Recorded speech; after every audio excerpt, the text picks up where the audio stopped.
Good evening, Board of Education members and guests. Welcome to Mendon Madness in the Evening. I am Ms. Sudarsas. And I'm Layla Faye. Thank you for joining us. Our mission at Mendon is to work collaboratively to inspire and prepare our students to be their best, do their best, and make a difference in the lives of others. We hear this often throughout the school year during presentations and announcements, to name a few places. One way we continue to make our Mendon community stronger is to ensure that student voice is a priority.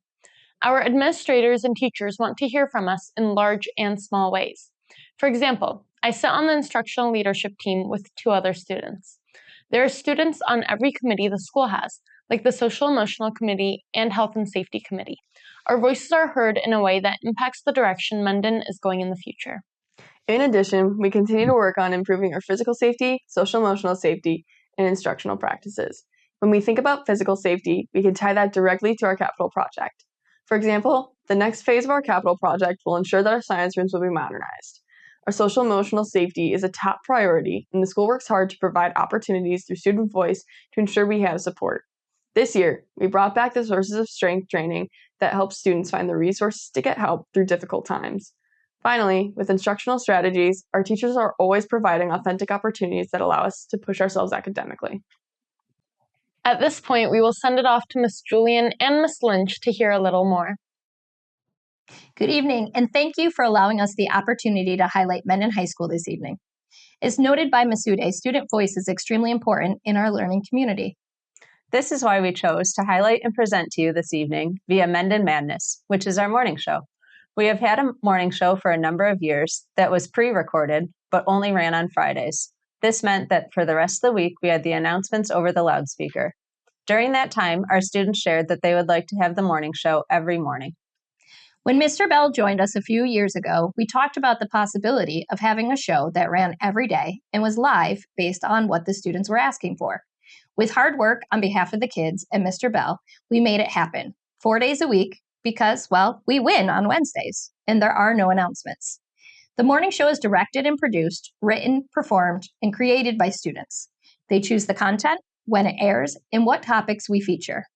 Tonight, we want to share with you some of the student-created content that helps provide the backbone for not only information, but for stories that matter to our students and staff. Enjoy.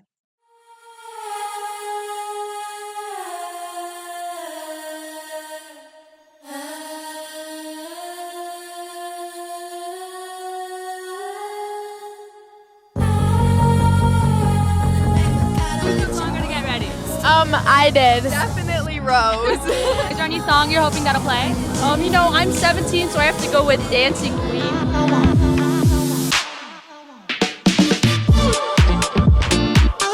Is there a song you're hoping that'll play?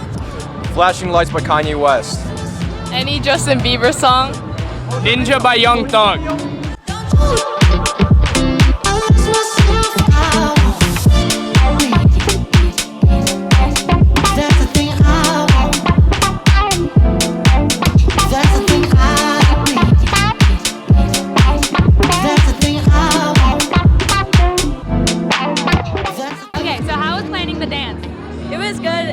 It was a lot of work, but we knew a lot of people wanted it, and we wanted it too. So we did as much as we could to make it happen.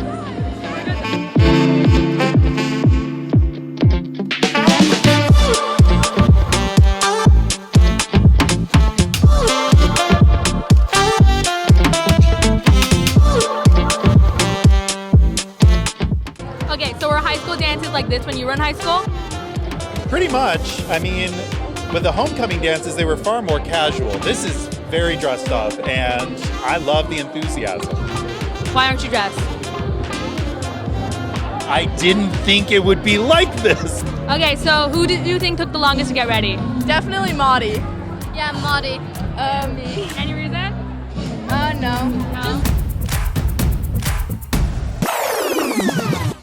Hey, Mendon.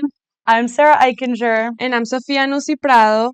We're the peer leaders in the Sources of Strength Club, and we're here to highlight the themes of generosity and spirituality. Sources of Strength is a positive culture program that spreads messages of hope, help, and strength across existing social networks. At the heart of this national program is the Sources of Strength Wheel, which is a simple yet powerful tool that helps people identify and develop their greatest strengths. The Sources Wheel has 8 parts in this month. We're going to highlight 2 of them, generosity and spirituality. Generosity is the strength comes from the joy you feel when you do good things for others, and spirituality is the strength that comes from fostering faith, getting connected, and practicing gratitude. With all of that in mind, we are encouraging you to tell us about the things you do to show the strengths of generosity and spirituality. On the bulletin board in the Commons, we have a kindness tree surrounded by lots of leaves. Feel free to write about your strengths in generosity and kindness on one of these leaves. So let's show our strengths, Mendon, and fill up the tree together.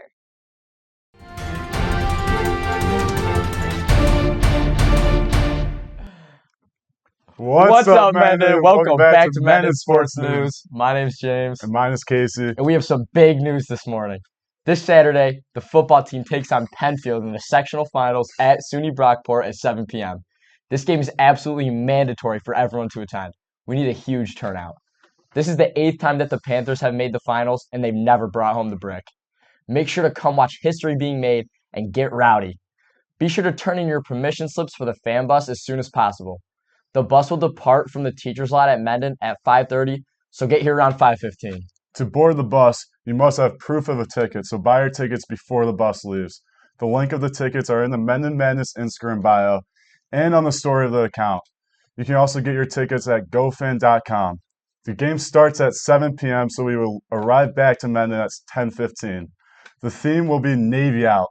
Remember to come in the theme and be as loud as possible. This has been Mendon Sports News. Back to the studio.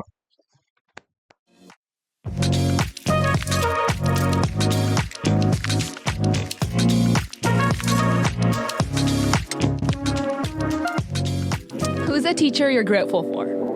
Honestly, I'm grateful for all my teachers. They're all really great, really nice. I don't have any bad experiences with the teacher. Who are you grateful for? I'm grateful for our department head, Tom Kennel. He puts an amazing amount of time and effort into making our science department as awesome as it is. Who's somebody at Mendon you're grateful for? It's gotta be Dennis. Seeing him just first thing in the morning, smiling, fist bumping everyone, it's a great start to the day. Yes, he's so sweet. Who are you grateful for? I am grateful for Mrs. Coons, my all-time teacher bestie. Obviously the whole English department, but she's my girl. Who's someone you're grateful for? Oh, Mrs. Grinnell. Certainly, she's the glue. Yeah, we have glue people in the building, and glue people hold things together, so Mrs. Grinnell. Who's a teacher you're grateful for? Mr. DeWolf. He's a great teacher and very accepting. I love history takes. Who's somebody at Mendon you're grateful for? I am grateful we have 2 new counselors who have come to Mendon High School this year. They are awesome. They bring a tremendous amount of really good experience. Ms. Duranjo and Mrs. Ramo, they are just awesome. Who is someone you're grateful for? I am grateful for Mr. Ventura, head custodian. No one works harder in the building. We're all very grateful for all the staff at Mendon, and we truly appreciate everything you've done. Thank you. Such a good question. I'm so smart. I'm such a genius. I asked that question. Go on the bloopers. Sometimes I say the stupidest stuff and it's great. Yeah, Oh, the really fashionable ones? Yes. Yes, I love their outfits so much. They're so good. They're trying to get me to dress differently. Yes, you should. Yeah. I'm not saying this is bad. They're trying to add some stuff. Yes. More color. More color. More color. That's my one comment. Sorry, I forgot what I'm asking. We can cut. This is awkward now. Leaving. I'm going. That's too much sincerity for one day. I can't be this nice. Okay. Thank you. Are you taking the...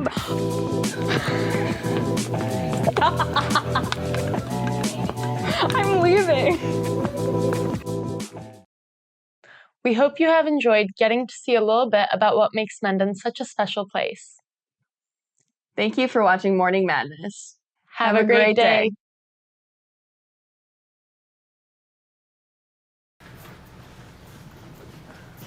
So that's a typical show. It's a little longer than normal. Normally they're about 5 minutes. You saw at the start of the show who repeated several guest appearances.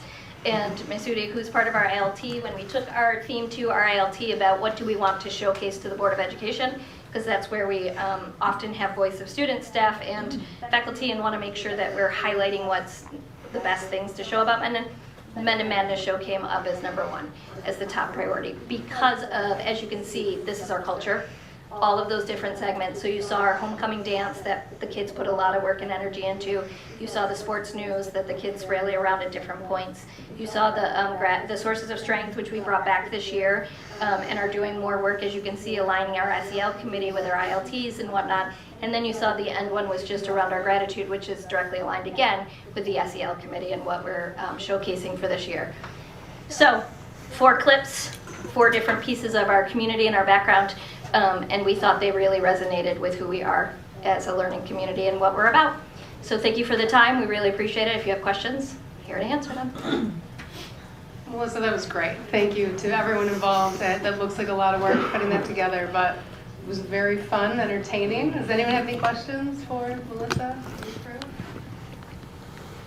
Thank you very much. Yeah, I would just like to do a special shout out to Sam Bell, who did help us put that all together, and then Andrea Lynch and Stephanie Barg. And Stephanie's not with us tonight, but this year has been seamless because of their work as administrative team together. Stephanie coming over to join us has been a nice, it's been great. She's been a great addition to our building. She helps us see things in new ways. Having someone from an elementary background come in and be like, why do we do this? And we're like, yeah, good question. Let's figure that out together, right? So she's been a great addition, and we couldn't do anything without our administrative team of Andrea and Stephanie. And then we have glue people, like Eric said, and Sam Bell is one of the glue. So thank you all very much for coming. We appreciate your time. Thank you very much.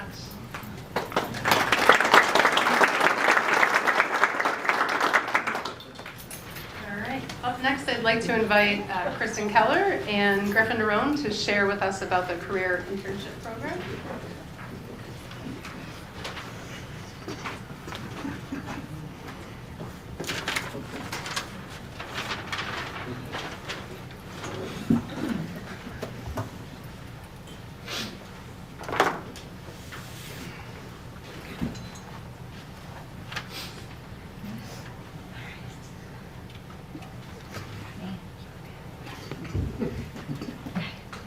Good evening, members of the board, faculty, and community members. My name is Kristen Keller, and I am the internship coordinator for the district.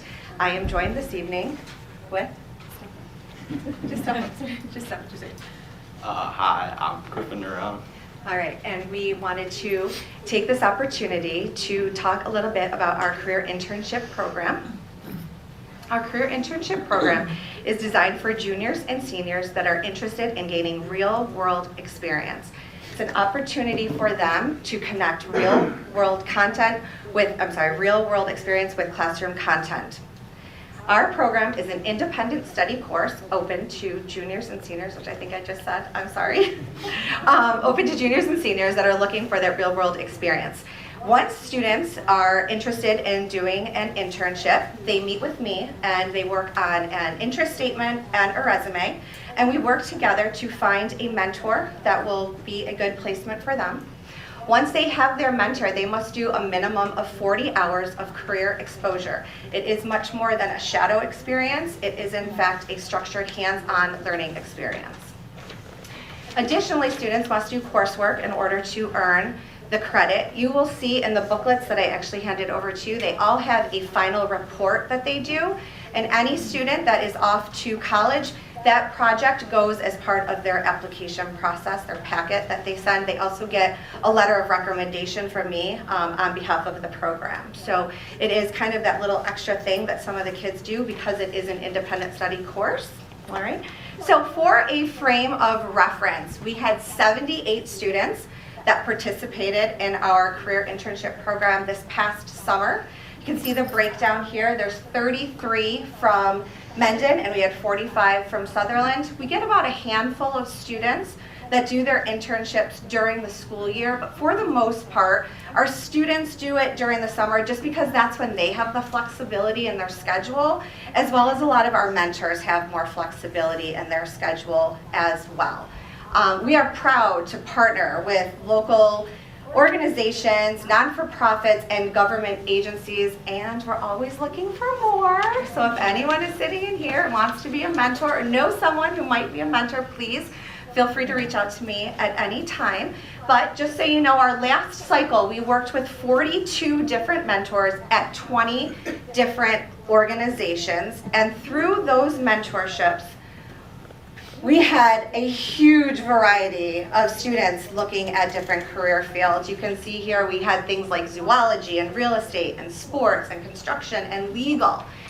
We even had someone this year who wanted to be an interpreter. So it really is an a la carte program. I work really hard with the students to find exactly what they're looking for and reaching out to mentors that are going to be a really good fit for them.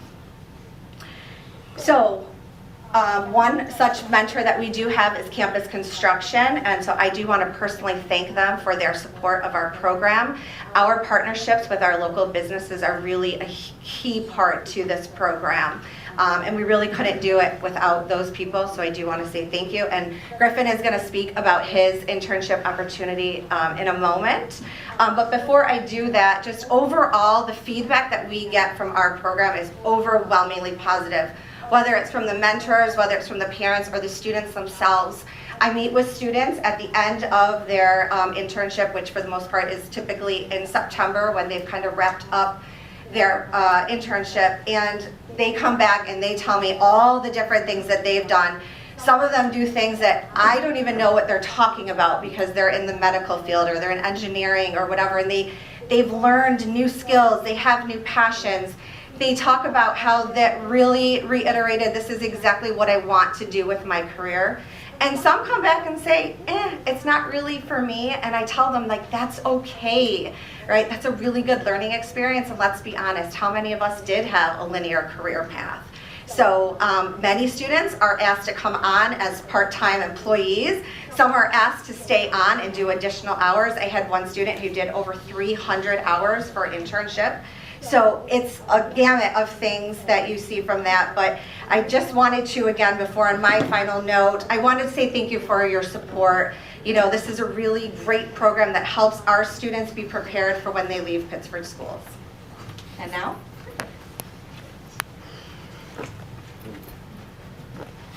All right. Hi, I'm excited to be here tonight, and I'm going to share the top 10 things I learned in my summer internship. Yeah. Oh, sorry. You have to speak for me. Perfect. I'm Griffin Narone. I'm a senior at Sutherland. This is my mentor, Kelly Funk, and I intern with Campus Construction Management, which is based in Pittsford. And here's what I learned. Number 10. I learned that internships really do exist. Juniors and seniors can participate in Pittsford's career internship program. The idea is to give students a chance to work side by side with the professionals. Internships are offered in fields like law, medicine, engineering, and many more. Perfect. The 9th thing I learned is the adults really know what they're doing. In class, my engineering teacher, Mr. Benz, mentioned the possibility of an internship, and he encouraged me to apply. Then I was connected to Mrs. Keller. She told me all about the process and coordinated a mentor for me. The next adult in the process was my mentor, Kelly Funk. Once we connected, Kelly and I set up a schedule. Then she got me involved in tasking activities like problem solving and site visits. Number 8, I learned that campus construction makes an impact. The company I intern with specializes in construction management services. They work to support every phase of the project. They coordinate the project, control the cost, and plan the project from beginning to end.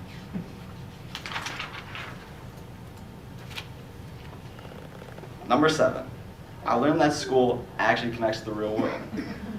While interning and visiting sites, I was glad that I had taken engineering and architecture courses at my school.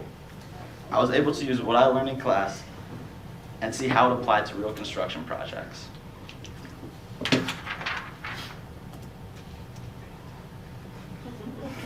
Number 6, wearing a hard hat isn't just about looking cool. I received a hard hat on the first day of my internship. When we visited sites, safety was important. Every day we're part of the projects all around Pittsford School District. It was especially interesting to see Barker Road's cafeteria project. We visited 1 week and there was a full-size swimming pool in the middle of the project. 1 week later, all I saw was concrete.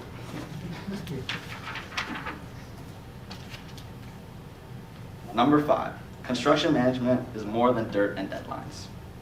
The point of the internship was to learn more about this career. Throughout my time at campus construction, I learned so much about the work that they do.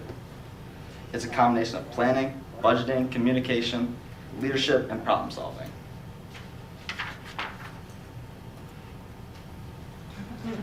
The 4th thing I learned is that donuts bring people together. Everyone at campus construction was so welcoming and encouraging. One thing I was really impressed by was how happy their employees were. Where the donuts reference comes from is on my last day interning with campus, I thought it'd be nice to grab a dozen donuts to share with the crew. When I arrived, 2 dozen donuts were already sitting on the table. We all had the same idea. We spent the rest of the day going site to site, handing out donuts to anyone we could, because we couldn't let it go to waste.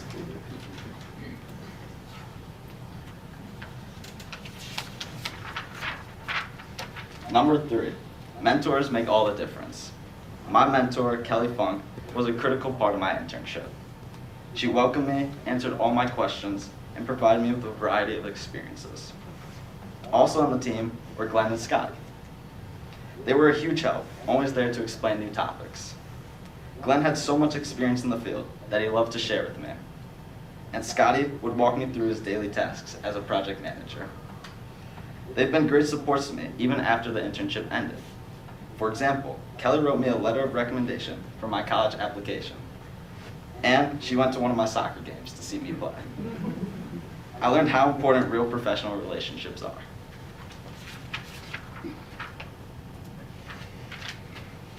Number 2, 40 hours can change your life. I learned so much while interning on the job. Those 40 hours helped me learn more about construction management. Also, the work for the internship course, the daily logs, company and mentor research, and the final paper helped me process everything I was learning throughout the summer.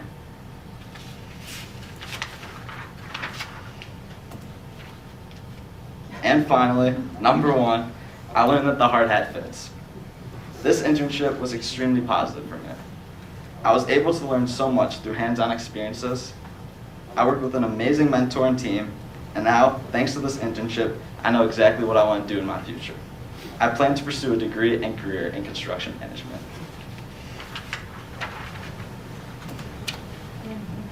So many people have worked to make this experience possible for me, and I'm so thankful to all of them. To the Pittsford Central School District for offering this program, to Mrs. Keller for organizing my internship, Mr. Benz for sparking the interest of an internship in the first place, Kelly, Scotty, and Glenn at Campus Construction for sharing your time and knowledge with me, and Campus Construction Management Group for being a model of what a great company and work environment feels like. Thanks to everyone for putting in the work to make this internship possible.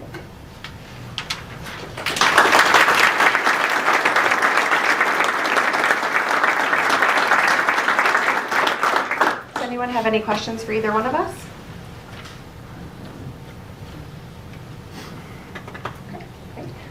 Well, thank you. Griffin, thank you so much. I just wanted to say thank you for coming in tonight and presenting to us. It's really impressive, both your presentations and the experience that you gained, Griffin, throughout the whole process. So, thank you. And I'm very excited to see that you're going to pursue a career in this area. So good luck to you. Thank you. And I know you have a bright future ahead. Thank you. Thank you for your time this evening.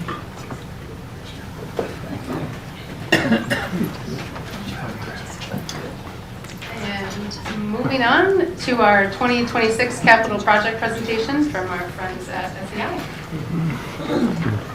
We're going to keep. Well, thank you, Superintendent, Board of Education, faculty, staff, visitors, for having us to talk about the next upcoming project in the long-term planning process for Pittsford schools. As mentioned, I'm Kurt Vader with SEI Design Group, along with Brian Selinsky from SEI Design Group. architects working with the district on your last capital projects. Today we're going to be talking about the review and planning process leading up to the vote on March 5th for the next capital project, proposed scope, the next step as far as the seeker process and determination at the next board meeting, financial considerations, and then next steps and proposed schedule. The planning process started shortly after the 2002 $100 million project. 10 years after that project, which is a relatively long time in between doing capital work on a district, the district elected to move into a 2012 capital improvement project.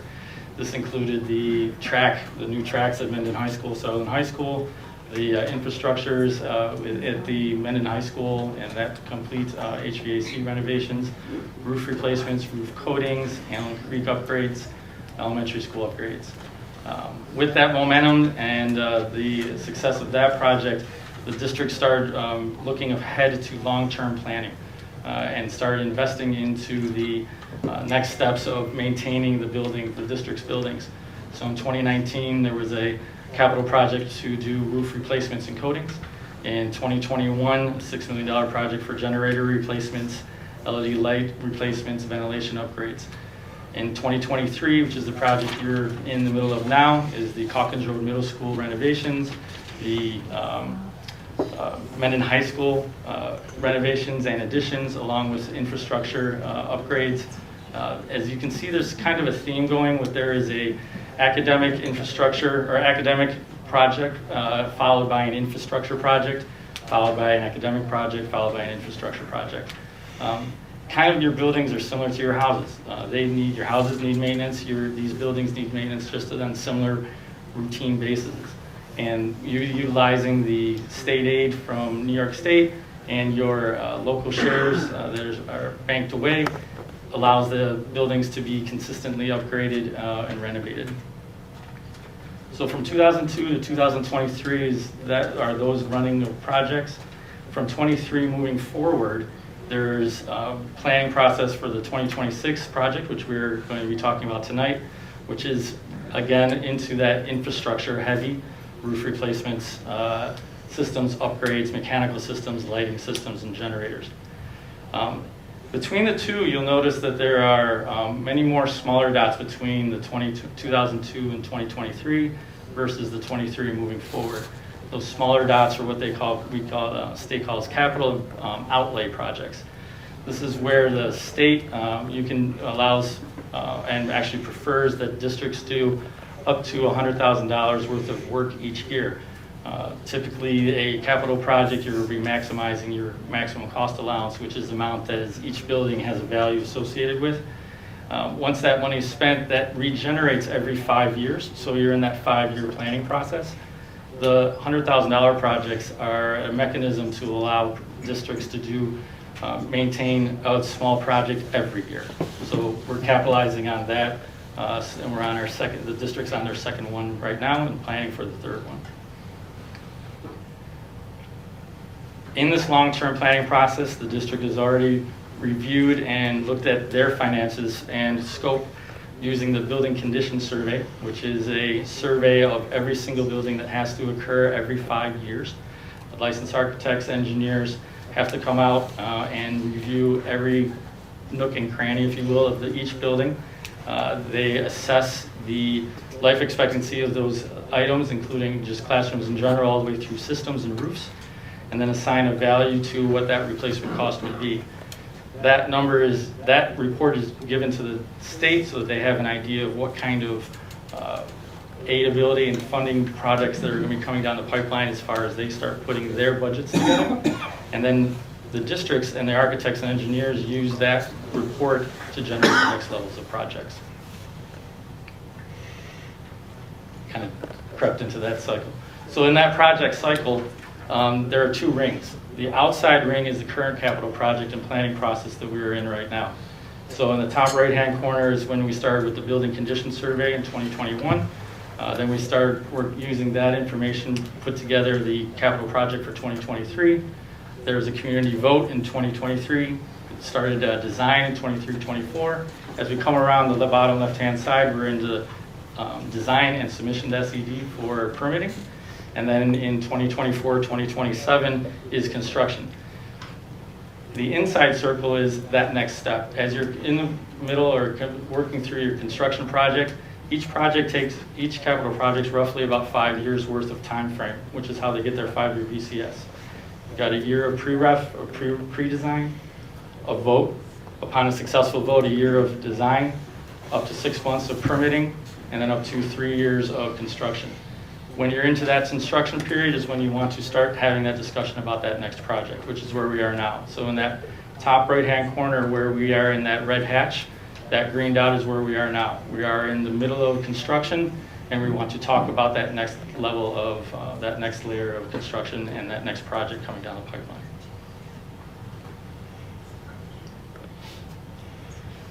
Some of the scope for this project is going to be, we're touching each building. So at Allen Creek, there'll be roof coating, there's playground equipment replacement, some air conditioning at the main office and the nurse, an emergency generator installation. At Jefferson Road Elementary School, the roof coating is going to occur there, boiler steam plate replacement and grease trap replacements.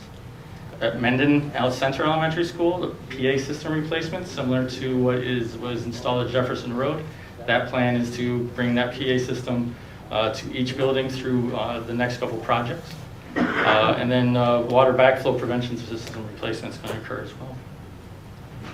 At Park Road Elementary, we'll continue working through abating the corridor floors and replacing with vinyl composition tile, and also doing a public address system replacement. And at Thornell, continuing the public address system replacement there. At Parker Road Middle School, work will continue with air conditioning at the gymnasium associated electrical upgrades. Provide an additional chiller for the gymnasium and multi-purpose rooms, so air conditioning those spaces, and a water backflow prevention replacement systems. And at Calkins Road Middle School, even though it's the new building, it was built, it's creeping up on their extended life for the roof. That is time for certain areas to be replaced, and so there is a financial efficiency to coating. So we've been exploring coating systems that have been very successful over the last 15 years since their inception, and we'll be implementing that system onto some of the roof systems as well. At the high school, Mendon High School, air conditioning, the large group construction, the large gymnasium and electric upgrades, art room ventilations, chiller replacements, again, air conditioning at the main office, water backflow prevention, and water line replacement outside the main entry. At Sutherland High School, air conditioning at the gym and multipurpose room. If you see a theme, the air conditioning mandates by SED, we're working through helping the district start to implement air conditioning in large group instruction areas, gymnasiums, auditoriums, multipurpose rooms, for the cooling for large spaces, for large classes that are working right through the building, and then working our way through into classrooms as the next projects progress. Could we just jump back a couple slides Sure. to the slide 4 that shows the 2026? Just to highlight here, as you were saying, getting towards looking at that 10-year look out, you'll see air conditioning in those spaces so that we'll have the ability with the new heat mitigation litigation to be able to move students into larger spaces in those warmer months. And something else that you mentioned that's just important for the board to keep in mind is that max aid allocation for each building. So you'll see in the 2028, we've had a lot of conversation over the years about the pool at Mendon High School and upgrading that. So because we're right up on that max aid allocation for Mendon High School, given the project they have right now, we aren't able to tackle that in the 2026 project. So looking ahead to be able to focus on that in 2028. Appreciate you bringing that up. That's an excellent point. And because we are maxing out the cost allowances at Mendon High School, that will get reset during the 2028. Hence, that would be that next level. I appreciate that bringing up 2032. As you can see on the slide, the air conditioning is addressed. Working our way to, well, we did a preliminary estimate for just air conditioning buildings holistically, and that is just very, very, very expensive. It is much more efficient to do those in pieces. You start with the larger group instruction rooms and then work your way through into the classrooms and offices. And that is also, as you can see, also going to bleed into 2034 based on the estimates and the construction periods as we go through. So there is a long-term plan for these items. They've already been mapped out. There is flexibility. Now this looks relatively like it's a hard line. The scope is identified permanently. That's not the case. There's always fluidity in these projects. There are always things that come up that are unforeseen, or there are things that maybe the life expectancy accelerates faster than we had anticipated. There's absolutely room for navigation in some of this and most of the scope that's being produced. So there's always this conversation to get to this point, to get to this slide for 2026 has been about 13 months of conversations with the district engineers and architects.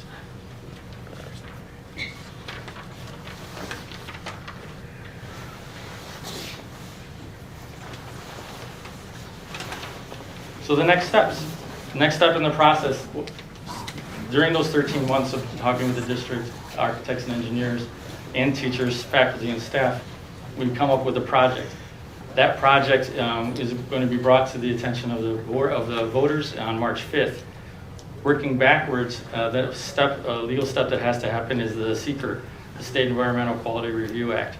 This is an opportunity where this process is assessed for the impact this project may have on the environment, and there are 3 levels of review for that. There is a type 1, which is an action likely to have significant and adverse impact on the environment. This is something that usually is additions, a lot of site work. The phase that is currently being constructed now went through this process. There are all those boxes at the bottom are all the steps for that type 1. We are actually going to be a type 2, which is an action not requiring further review. Everything that is occurring that is being proposed as part of this project is internal or is a building envelope. So it does not affect the area around outside. So that is more of a streamlined process. So each of the building renovations have interior improvements to rooms. It is a component that are standard to educational usage. Therefore, the project would be determined as a type 2. The board would resolve, we'll hit that in the upcoming steps, but the next step would be at the next board meeting, the board would resolve that SEQR process. Oh, I got my colors. Financial considerations. The referendum amount for this project, the total project construction would be $48,700,000 is the capital reserve. So this is local share. This is money that the district has put aside over the years to apply to this to balance out the aid that is coming from the state. So the total bond amount that would be issued would be $42,200,000. Now, this is a result of prudent and sound financial planning on the district side, working with their financial advisors as well, because there's a understanding of the maximum cost allowance for each building, what the district has been able to put aside, and then working with our estimates can come up to a project that would be very minimal, if any impact, no impact, limited impact to a tax base. That maximum cost allowance and aidability of the project is considered when putting this together, and we're utilizing the year capital reserve of the $6,500,000.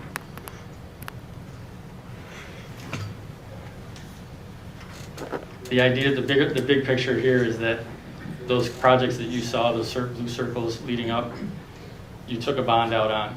That is, you want to keep that levy the same. In order to keep that the same, this is the numbers that Scott Cole provided, in order to keep that the same, you want to get into that 5-year cycle of projects, maintaining that levy. Next steps. So in November, we reviewed the scope of the Board of Education. In December, today, we are introducing the SEQR process and giving a financial update to the board.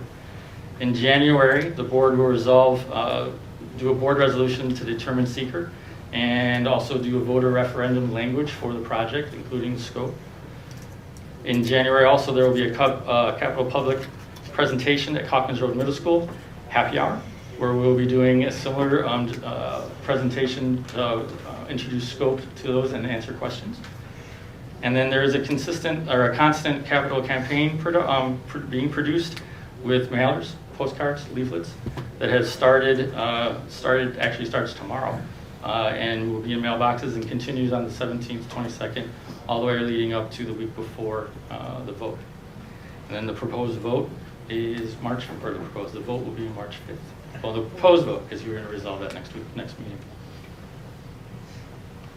And then the fun really starts, because this project will most likely be broken up into phases. We are currently in the seeker resolution phase. We'll vote in beginning of 26. We'll have a roughly 10-month design, so a first submission to SED will happen at the end of 26, and we'll potentially start bidding in 27, with construction moving on through to potentially 2029. Where Griffin was talking about campus construction, that is when they're part of this process through this entire portion, and then they will kick off right when, as we start working through the bid process, scheduling, and then beginning in the construction.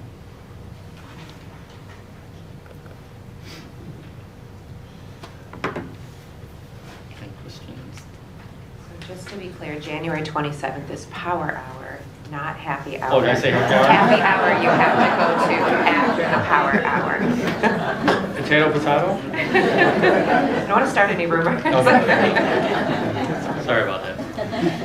Thank you so much, Kurt. Just as Kurt was sharing, SEI has been working with us on our last several capital projects. So part of that is being a part of those building condition surveys and having constant communication with the district. So truly knowing every nook and cranny is very advantageous to us. So they're really having an eye on where we are over time and helping us with that long-term plan. So thank you for all the work. Appreciate it. It's been a pleasure. Does anyone have any other questions for Kurt or Brian before we? Thank you. Yeah. Thank you very much.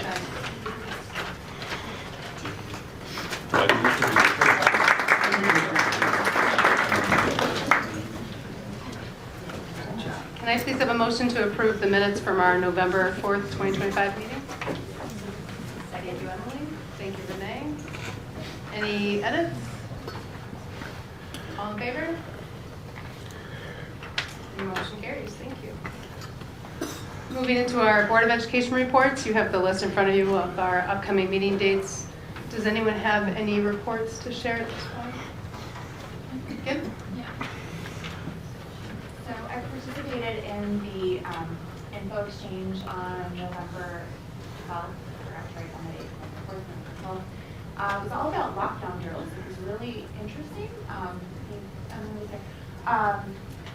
Just a lot of information. It was a really heavy discussion, but I thought it was a really worthwhile presentation.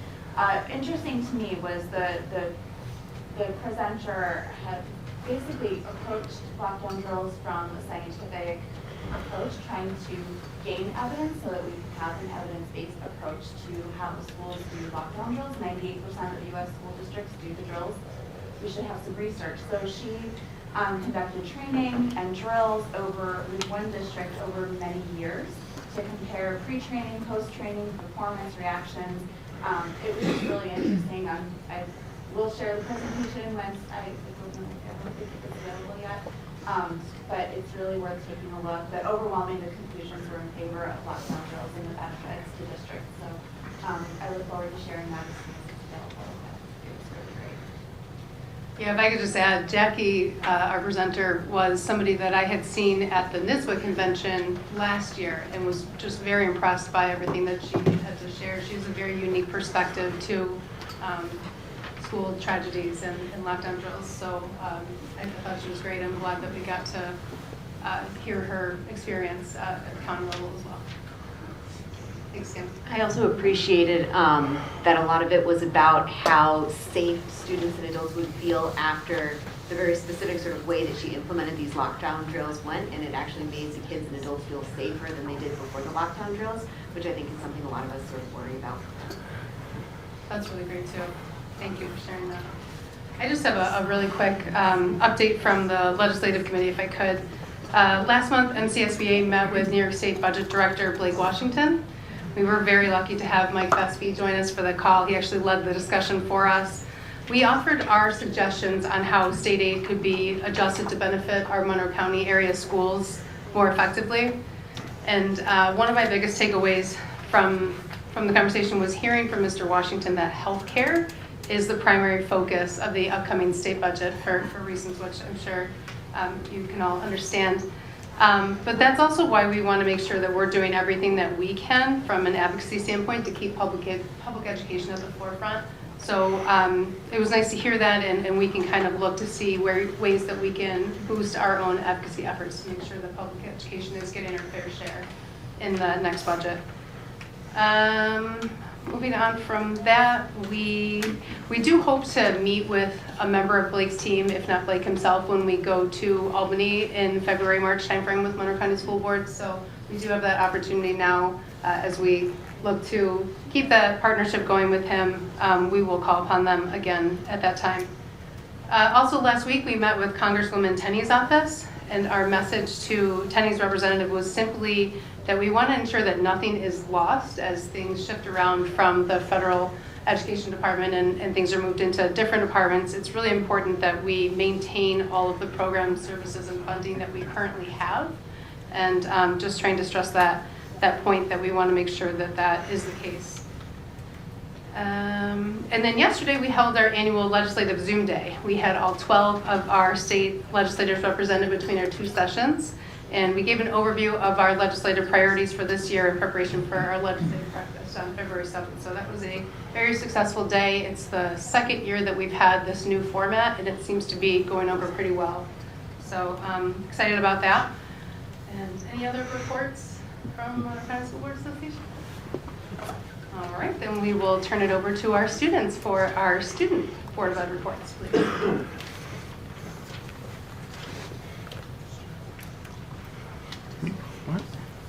Hi everyone. At Sutherland, everyone is gearing up for the Rainbow Classic, which is next week. Spirit Week is also next week, which is exciting, and our student council has organized a pickleball tournament for all of the classes for all the grade levels for this week, which people are looking forward to, and everyone's choosing their partners and their teams, and it's really exciting. There's also a senior bingo night coming up after break, which was a huge success last year, so everyone's excited for that. Seniors are also anticipating college decisions / acceptances, so everyone's stressed, but also excited. Also, a new update to everyday activity at Sutherland is the addition of puzzles in the cafeteria, which just kind of popped up like randomly, and I saw a lot of people solving it during lunch, and then I saw it all on the floor in between periods. But yeah, everyone's doing that, and it's nice to see people doing things that pass the time that doesn't involve phones or devices. But yeah.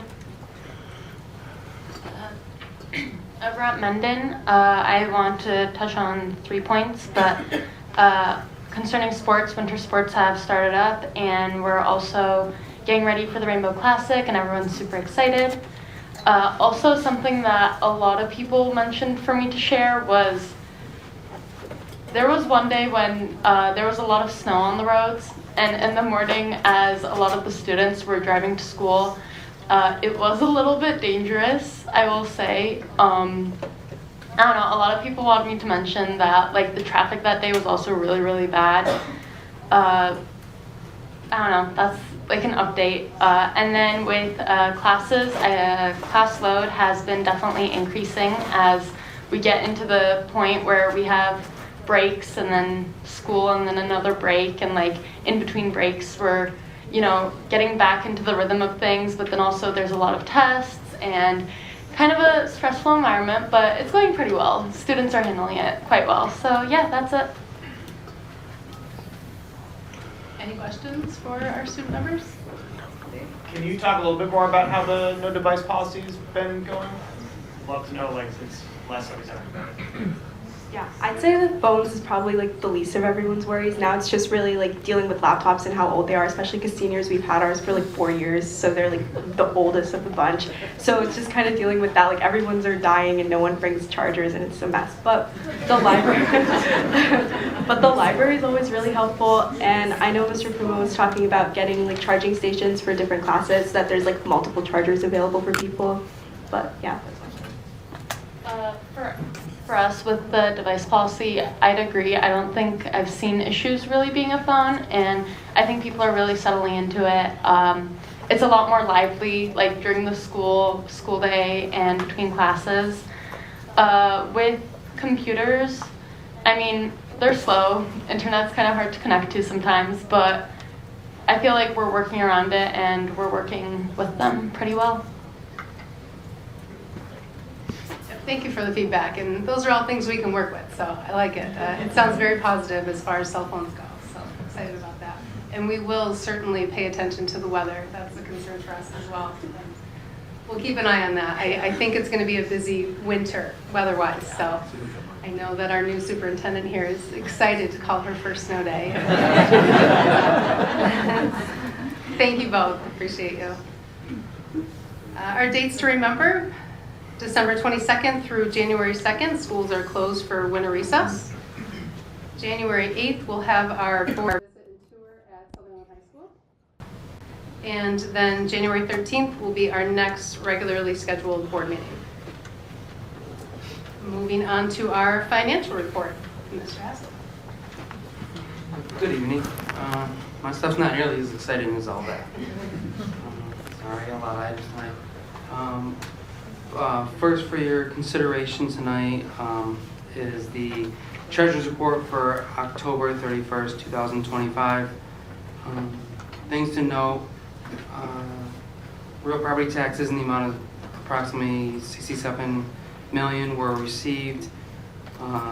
That is 59% of the levy collected so far as of that day, and that amount has been invested efficiently by our treasurer, Rachel Smith. Can I have a motion to accept the Treasurer's report from October 31st, 2025? Thank you, Dave. And a second? Thank you, Kim. Any questions? All in favor? Motion carries. Second for tonight for your consideration is a resolution approving capital construction change orders in between board meetings for less than $35,000. Can I have a motion to accept the resolution approving capital construction project change orders, please? Thank you, Robin. And a second? Second. Thanks, Renee. Any questions? All in favor? Motion carries. Third for tonight is for your consideration is a change order for Mendon High School for the sanitary line relocation. Can I have a motion to accept the resolution approving the CIP Phase 2 change order for Mendon High School? Thank you, Kim. Second. Dave. Any questions? All in favor? Motion carries. Next for your consideration is the Intermunicipal Geographic Information System Agreement between the Town of Pittsford, the Village of Pittsford, the Fire District, and ourselves. Can I have a motion to accept the Intermunicipal Geographic Information System Cooperative Agreement? Thank you, Emily. Second? Second. Thank you, Robin. Any questions? All in favor? Thank you. Motion carries. Next, we have a tax certiorari case settlement with Chase Bank. This has been going on for approximately about 5 years. We approved the same resolution last year, and we'd like to approve the same resolution this year. Can I get a motion to accept the tax certiorari settlement for JP Morgan Chase? Thank you, Dave. A second? Thanks, Emily. Any questions? All in favor? Motion carries. Next for your consideration is the award for architectural services to SEI Design Group, which just presented for us tonight. Can I get a motion to accept the award contract for architectural services SEI? Thank you, Kim.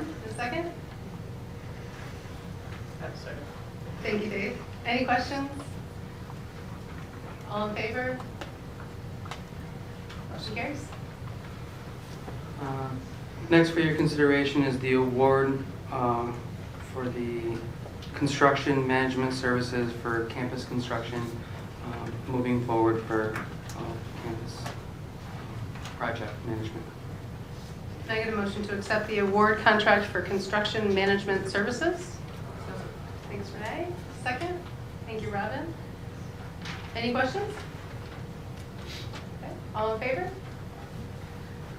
This motion carries.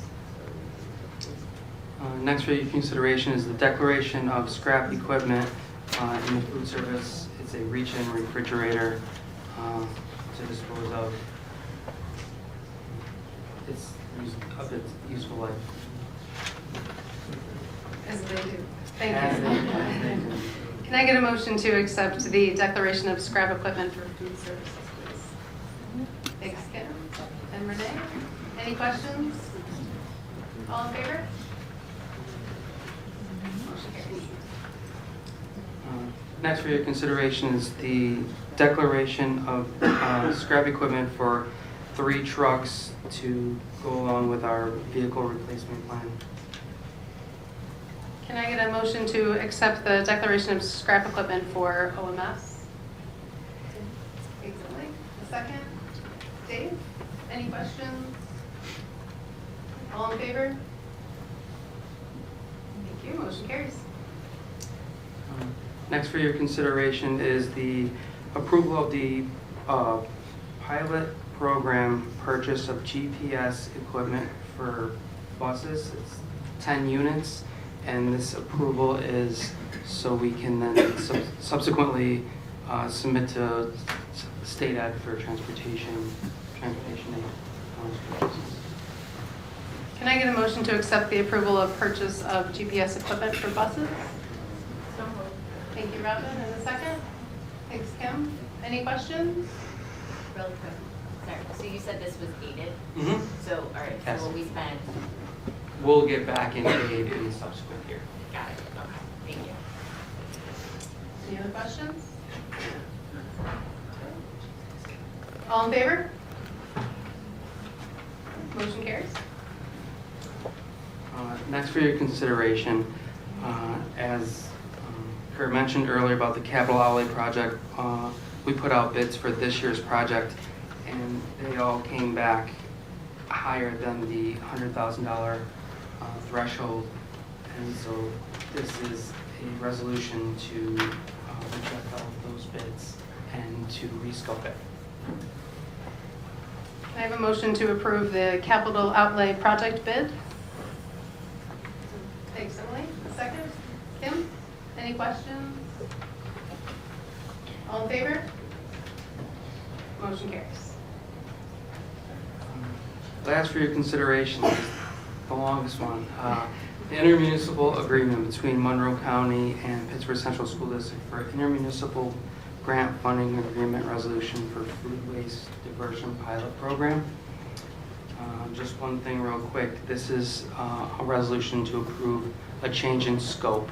We were originally going to, before we joined the National Food Program, our focus was the food waste after the students, coming from the students after they'd eaten, and we're going to change that scope to the kitchen area. So we don't, we're not quite ready for the students after we've had such an increase in participation. We need to revisit that. Thank you, Terry. Can I get a motion to accept the intermunicipal agreement between Monroe County and PCSD for intermunicipal grant funding agreement resolution, food waste diversion pilot program? Yeah. Thank you, Robin. And a second? Thanks, Renee. Any questions? We've talked about that. All in favor? Motion carries. Thank you so much, Terry. And moving on to our human resource report, Mr. Clark. Thank you very much. First for your consideration is the professional staff report. We have 1 administrator start date revision, 2 administrator substitute appointments, 1 SRP appointment. We have a pay adjustment for our internal claims auditor. This should have been done during the July 1st reorg meeting, but it's just an oversight, so we're going to adjust that. We have 1 SRP resignation for retirement, 2 SRP resignations. We have substitute per diem appointments and revised winter coaching salaries. Is that all? Can I get a motion to accept the professional staff report, please? Thank you, Renee. A second? Thank you, Dave. Any questions for Sean? All in favor? Motion carries. Thank you. Next for your consideration is the support staff report. We have 2 clerical appointments, 2 clerical resignations, 3 transportation appointments, 1 transportation resignation, 4 custodial maintenance appointments, 3 food service appointments, 1 food service resignation, and 1 food service termination. Can I get a motion to accept the support staff report? Thank you, Ken. Thanks, Emily. Any questions? All in favor? Motion carries. Thank you, Sean. We have memorandums of agreement on the consent agenda, and then we also have tenure first readings for 2 certificate staff. Thank you. Your office has been very busy. Moving on to our special education report. Ms. is not here tonight. Is that the recommendations for CSE and CPSE are on the consent agenda? Thank you so much. And next we have our superintendent's report. Mrs. Kataya. Thank you. I'm excited and honored to be able to be giving my first report as superintendent. There's not a need for an executive session tonight. I will be just giving a little bit of a report to the board. I know you've received my goals, but just wanted to extend a little into my entry plan to see if there's any areas for further feedback or for me to consider for additional focus. But before I do that, I just wanted to sincerely thank the board for the amount of time and the thoughtful transition that has helped me step into this role, having time throughout the summer and early on this year to help not only transition Dr. Ali into student services, but to work with Superintendent Pirro and to have dozens of transition meetings and to get through the firsts and seconds and thirds of a lot of things has allowed me to be able to just step in my first couple of weeks here and really hit the ground running. So not everybody gets the amount of time and thought put into their transition as I've had. So thank you for working so hard to support me in that. So with that, I'm going to walk over to the podium and then I'll have a couple more updates as well.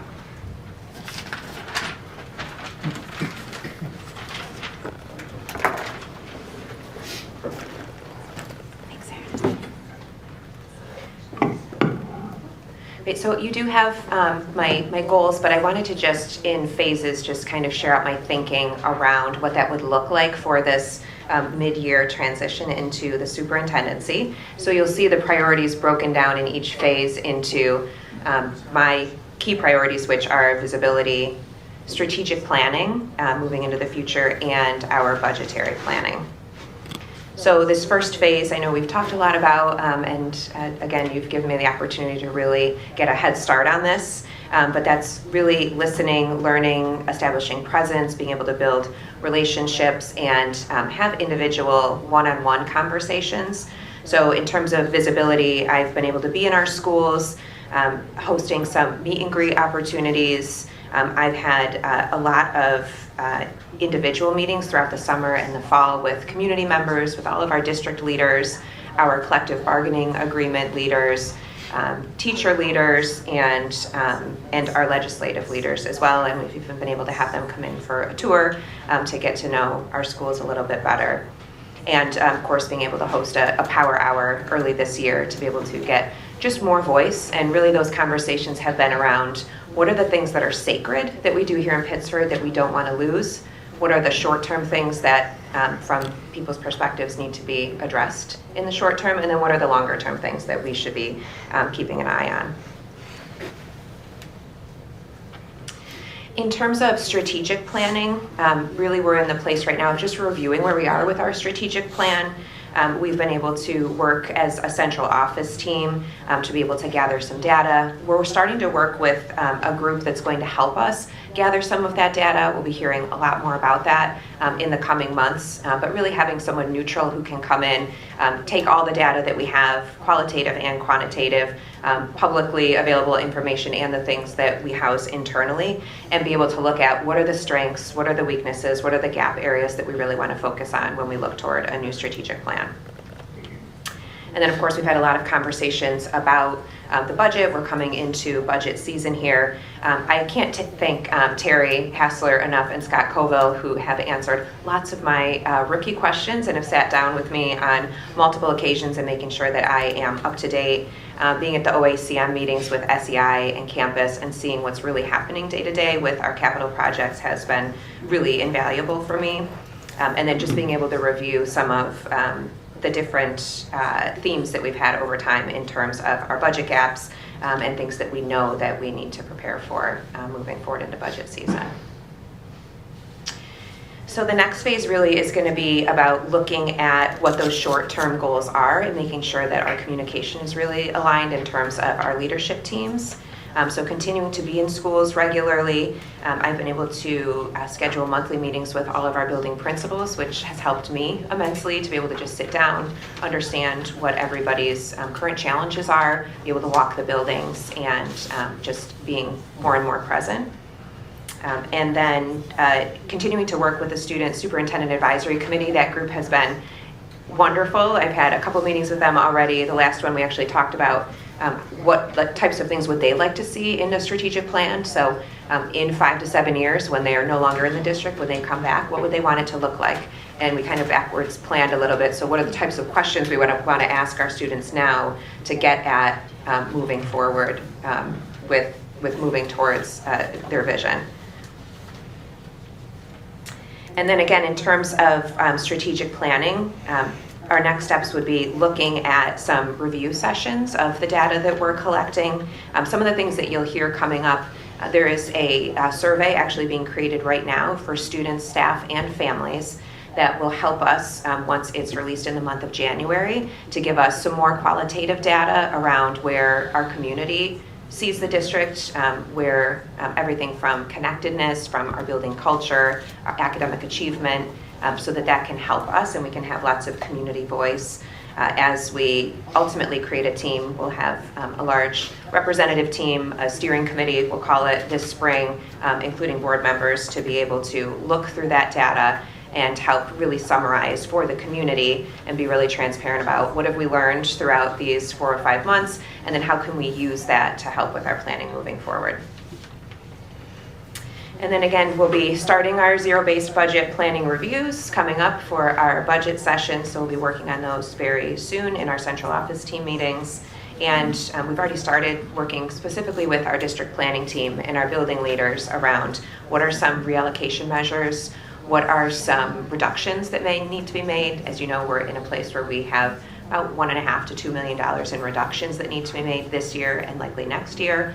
And so how can we do that in a way that values the support that needs to happen in our buildings and does not result in job loss, but also may help us bring in different supports that maybe meet our buildings better where we are right now. And then lastly, it's really pulling it all together. So how can we be really transparent with our community? Some of the information that I received from our community members when I was having one-on-one conversations is sometimes we give feedback, we answer surveys, or we have meetings, and we don't ever get that closed loop of what happened with the feedback that we gave. So part of that visibility will be then closing the loop on that. How can we be transparent with what we've learned from pulling all of this data and from what our community members have told us and from what our student achievement data, our financial data, our human resources data. When we pull all that together, what have we learned? Can we be really clear about what our gaps are, what we'd like to focus on, and make sure that our community is a part of that. Part of what we'll also see with this data dive, I would call it, during the second half of the year are focus groups. So we'll be looking at some opportunities for staff, both certificated and non-certificated, students, our community members without children. How can we bring people together to give us more information about how they're viewing the district and what their experiences are? And then we're hoping by the end of this year to really be able to tee up a new strategic plan and really spending our time this summer in our leadership retreat to look at what we've found and be able to work together to bring a large representative group to start to plan for where do we want to be in 5 to 7 years, what are the specific targets that we have and goals that we want to set, and then what are the metrics we want to use to determine our progress toward meeting those goals. And then that will be the time that we will start looking toward the future for next year's budget. So having those conversations and being really thoughtful strategically about where we'd like to be, instructionally, social emotionally, behaviorally, in terms of our students, but then what will the impact be on our budget, and how can we be thoughtful moving forward to make decisions that represent where our community sees that we'd like to be. And that's what I have. Happy to take any questions, any additional feedback.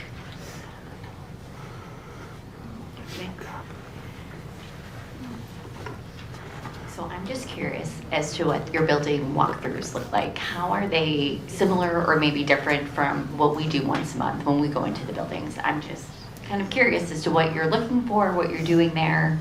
How are things going? So there's different walkthroughs. There's just my building time where I'm in buildings. It's only been 7 days, but when I'm in the buildings, I'm really just looking for students and trying to be in the commons area or in the lunchroom, popping into classrooms, different areas and offices to visit, just to be visible. When I'm in my meetings with the principals, that's really their time to have with me. So that's their time to be able to say, I'm really struggling with this right now, or do we have an update on this, or hey, let's just go take a walk. I want you to see something great that's happening in a classroom. So I've been clear with them that that's their time, and that's a way for me to learn more of what's happening in the buildings and really be a support to our building leaders.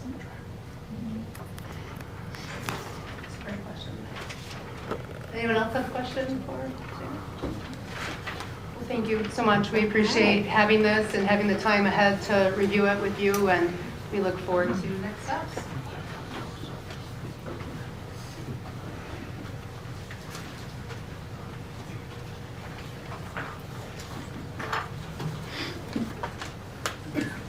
So a couple more announcements or parts of my update. A plug again, our student board members did an excellent job with this, plugging the Rainbow Classic, which is coming up.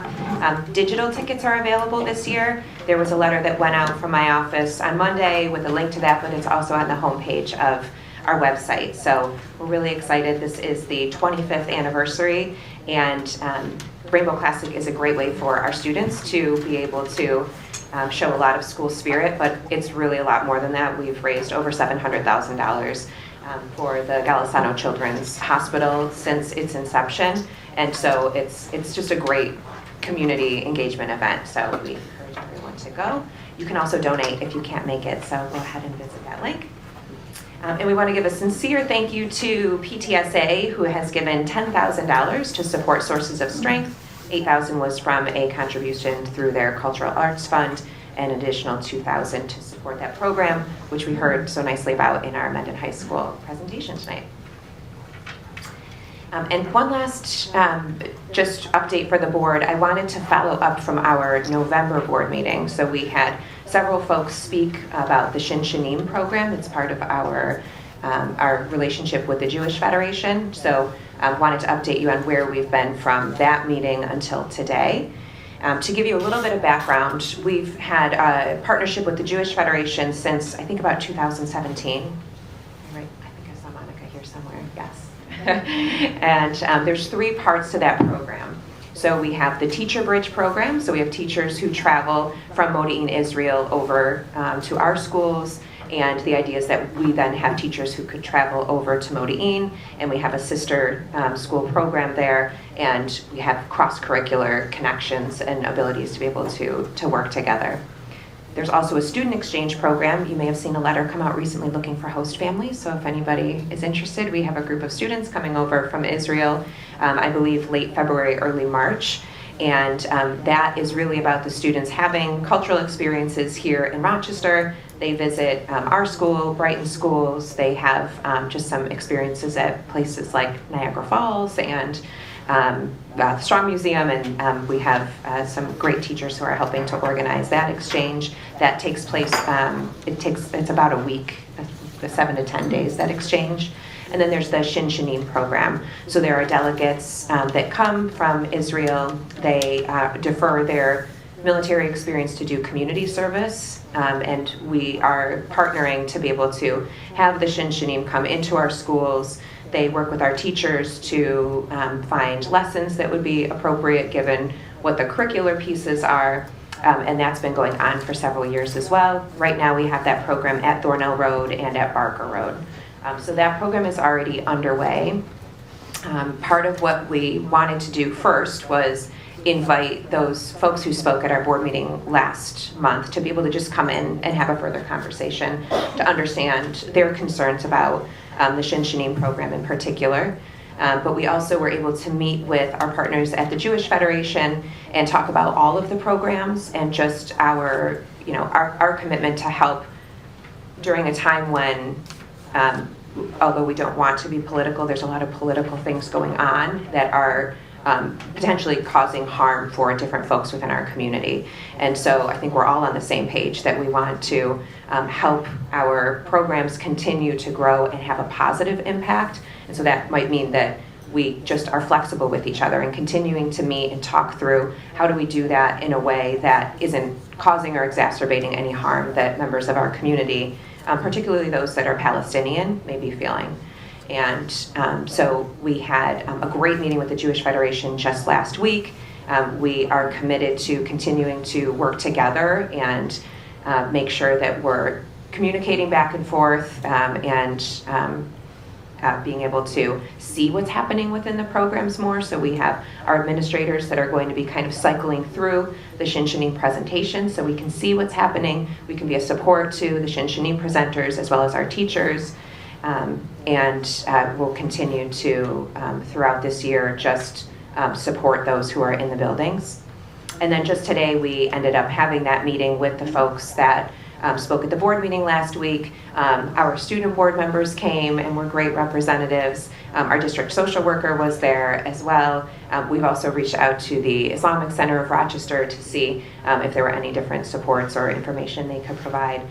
So we're really just doing a lot of listening and making sure that we're providing a safe space for our students to share any concerns, for our families to share any concerns. I know we have community members today who will speak and share about some of the positive impact that these programs have had on their students. So, we're in the middle of a situation that we don't want to see tear apart people in our community or relationships in our community. And so I think right now just listening and supporting our students and keeping our students at the center is really been our focus. So if there's any questions about anything else in between right now. Really appreciate the update. Thank you, Shannon. Thank you. And that concludes my report. Thank you so much. We have 5 items on our consent agenda here. Can I please have a motion to accept the consent agenda? So moved. Thank you, Renee. And a second? Thank you, Robin. Any questions? No? All in favor? Motion carries. Any old business? New business? All right, that brings us to public comment. We do have a number of public comments that we have received tonight. We are going to ask you to come up to the podium in the order that we received the comments. We do have a time here, just a reminder that we have 3 minutes allocated to each person to speak. And with that, I'm going to call up our first speaker tonight. That is Ariel Stelzner.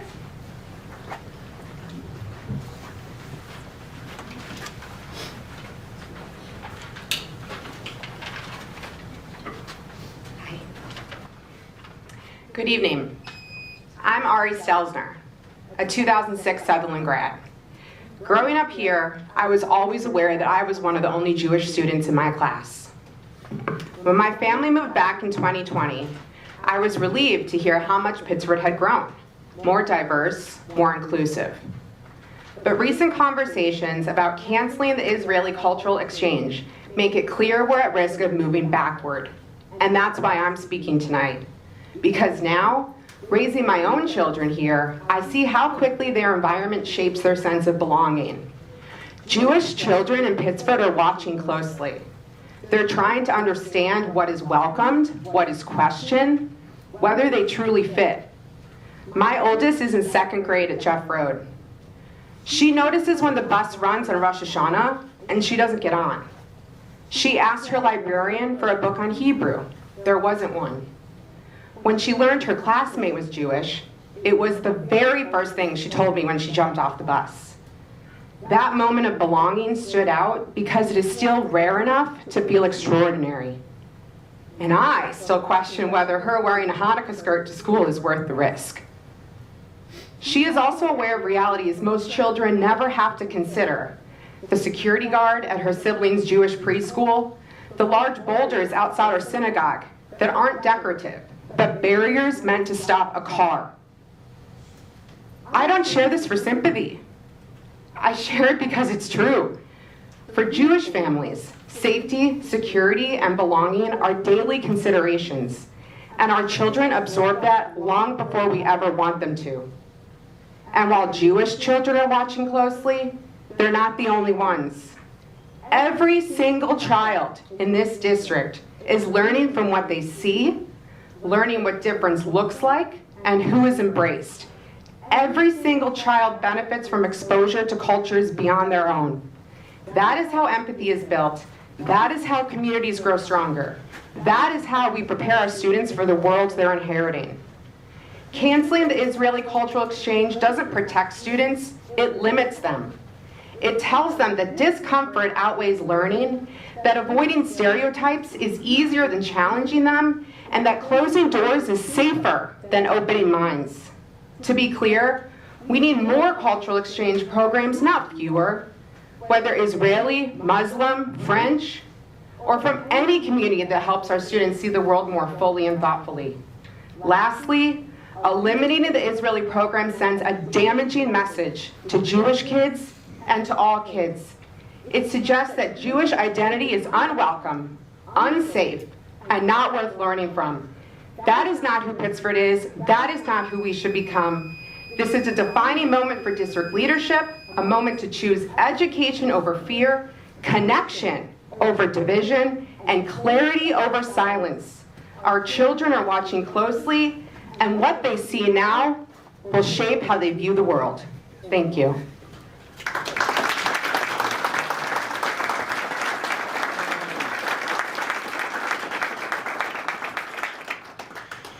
Next, I'd like to ask Katie Palumbo to come to the podium, please.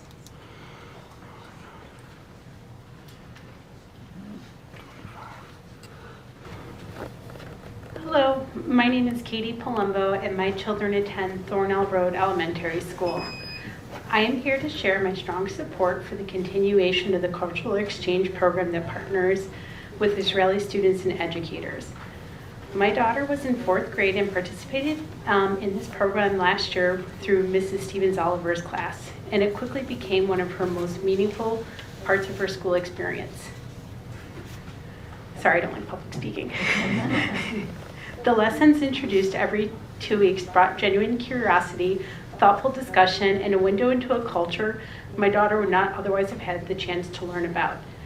As a family from a different faith tradition, we were deeply appreciative of the generous gift of time and commitment that our Jewish neighbors devoted to make this program possible. Their willingness to share their culture and perspective with our children was not only kind, it was a profound contribution to the type of education that shapes compassionate, open-minded young people. This early exposure to different cultures helped my daughter understand that the world is made up of many ways of life, each with its own history and values. Learning this at a young age builds tolerance, acceptance, and empathy. Scarlett came home excited to talk about what she learned, and it was clear these lessons encouraged her to think more broadly, ask questions, and appreciate experiences different from her own. I know that concerns have recently been raised about this program. While every voice in our communities deserves to be heard, I want to make sure the board also hears from families who found this program to be respectful, enriching, and educational. What my daughter experienced was a thoughtful and age-appropriate curriculum delivered by passionate educators and community members who care deeply about our children. Eliminating this program would take away a rare and valuable learning opportunity. It would also signal a step back from the district's commitment to preparing students for a diverse and interconnected world. Our children benefit immensely when they are taught to see beyond their own experiences and approach differences with understanding rather than fear. I respectfully urge the board to allow this program to continue. It is an investment in the kind of community we want to raise our children in, one rooted in respect, curiosity, and empathy. And I would welcome other programs too. I think it was wonderful. So thank you so much for your time.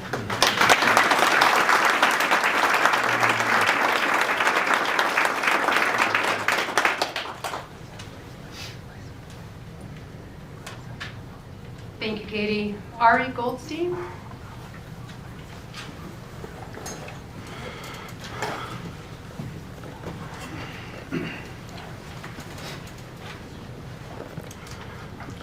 Good evening, Board of Education members and Superintendent Kataya.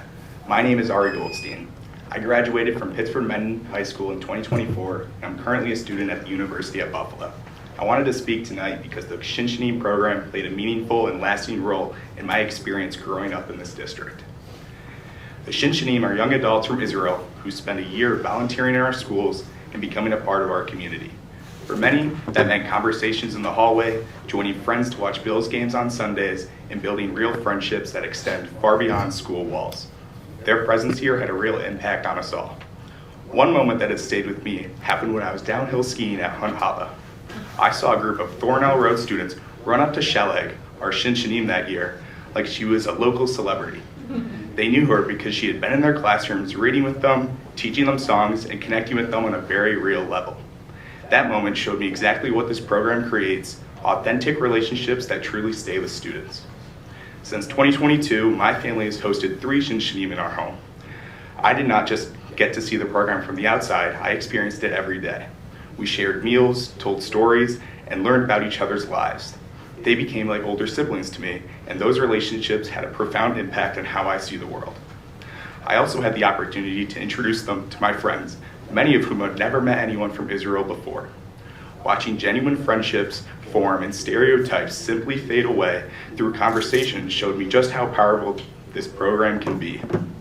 As a Jewish student in Pittsford, the presence of young Israelis in our schools had a particularly meaningful impact on me. Their involvement helped me feel more connected to my own identity and enriched our school community. They provided my classmates with a positive and personal introduction to Israeli culture, fostering understanding and reducing misconceptions. Their contributions strengthened our environment and promoted a greater sense of inclusivity throughout the district. Now that I'm in college, I understand even more how rare and valuable this experience was. The Shinshanim program taught me to understand people as individuals rather than headlines, and they showed me the importance of real human connection. I'm proud that Pittsford has supported this program, and I truly believe it strengthens our entire school community. I hope you will continue to support it so that future students can benefit from the same positive, humanizing experiences that meant so much to me. Thank you for your time.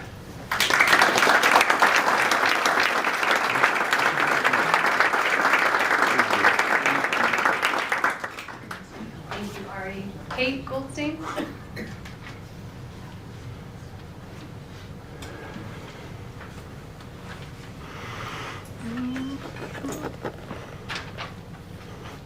Good evening, members of the Board of Education. My name is Kate Goldstein, and I have 4 children in the Pittsford School District. 2 of my children have graduated from Pittsford Mendon High School. One is currently a junior at Mendon, and our youngest is at Mendon Center Elementary. I'm here tonight to share what the Shinshanim and Education Bridge programs have meant to my family personally, and why I am so grateful that Pittsford has chosen to bring opportunities like this into our schools. The Shinshanim are young Israelis, as you've heard, just out of high school, spending a year in Pittsford volunteering in classrooms, sharing culture, and bringing global learning directly to the students. My family has had the privilege of welcoming 3 Shinshanim into our home, forming relationships that have lasted well beyond the school day.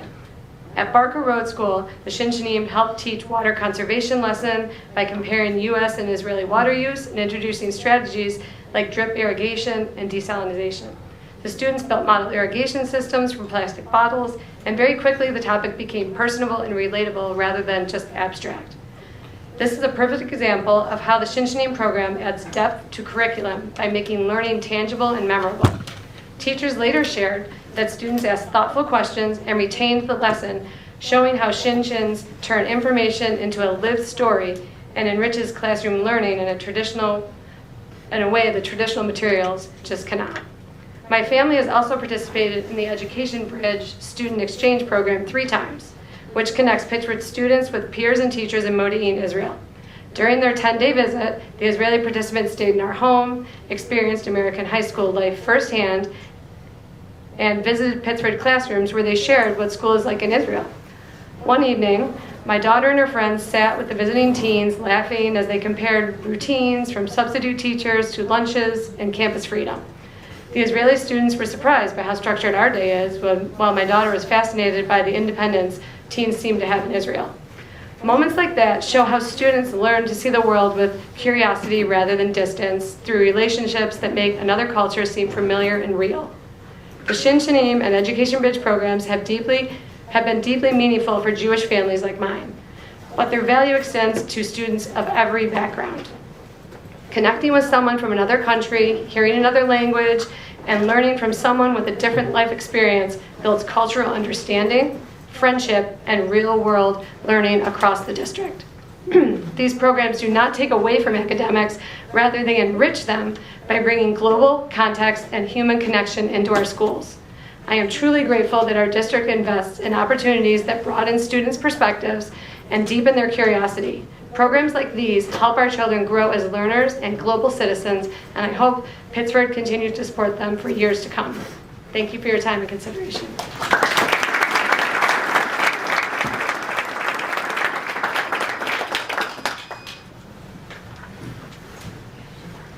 Thank you, Kate. Melanie Bobry?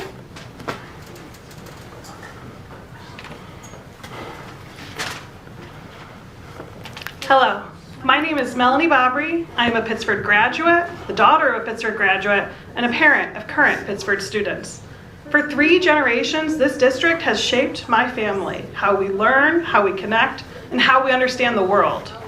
When I was in 5th grade at Allen Creek, my class participated in a pen pal exchange program with a school in Scotland.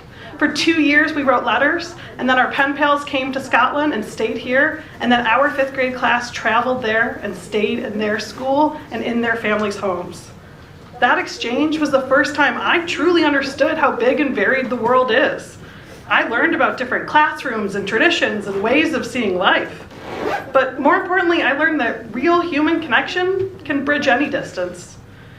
Pittsford has always valued these kinds of experiences.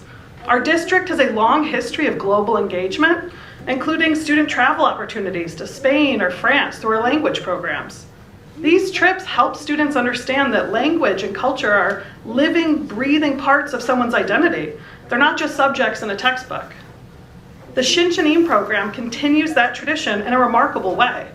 Instead of our students having to go out into the world can come to them. A young Israeli becomes part of our community, sharing culture, stories, celebrations, and everyday experiences that help our children understand people different from themselves. As an oncology nurse for 15 years, I know firsthand how essential understanding truly is. Every day, I have to make a choice to treat my patients with compassion and dignity. That's something you learn. That commitment has never wavered, even in some of the most difficult moments of my career. As a Jew, I will never forget putting an IV in the patient's arm next to his swastika tattoo.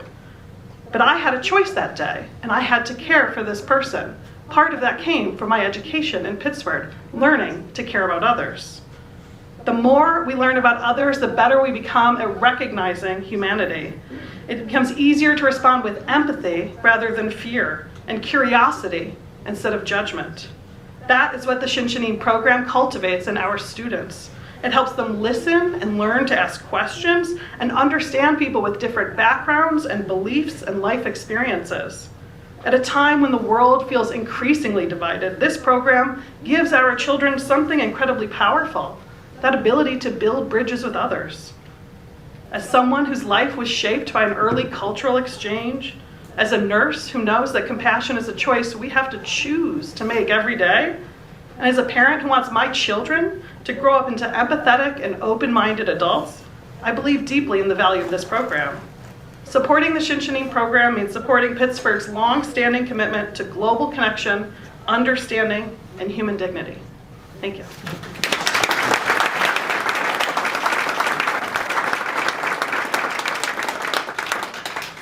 Melanie. And we have one more speaker who signed up tonight. The initials are DB.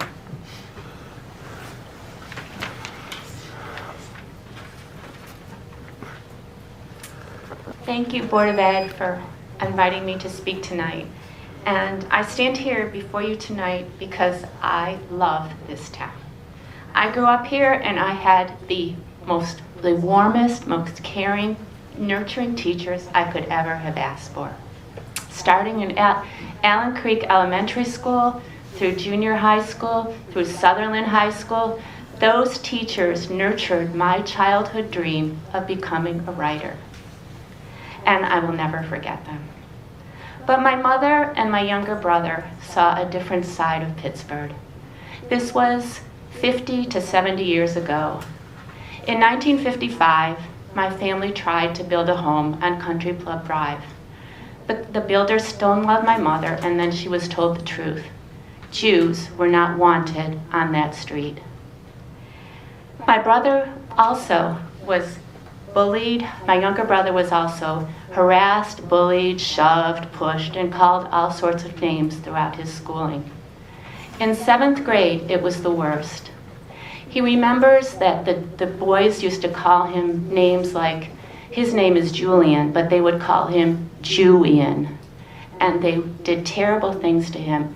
And it culminated in a 7th grade class, and he had already told that 7th grade history teacher about the problems, but she didn't do anything. And one day, one of the ringleaders of that group of boys came and he saw the books on my brother's dress, and he threw them onto the floor. And my brother was so angry at that point that he chased that boy down the hall, out the door, down the hall, and they ended up in front of the principal's office where they scuffled. And the principal stepped in and he called them both into his office. And he listened to the story. And when he heard that tale, he expelled that other student and the bullying stopped. I think in essence, what the principal said was, the anti-Semitism stops here. I won't have it in my school. And I think about that incident back in 1971, when I hear that there was a push to stop the cultural exchange program with Israel. Because who are we talking about? We are talking about 4 18-year-old Jewish kids from Israel. And that hurts, because it makes me sad, because it makes me feel like the hatred that my family experienced in 1955, 1971 is back. And I hope that you will do the right thing. And you will be like that principal of the old Mendon Center Junior High School, which is now Mendon Center Elementary. And you will stand up and you will say, this isn't right, this is wrong, and it must stop. And I thank you for listening.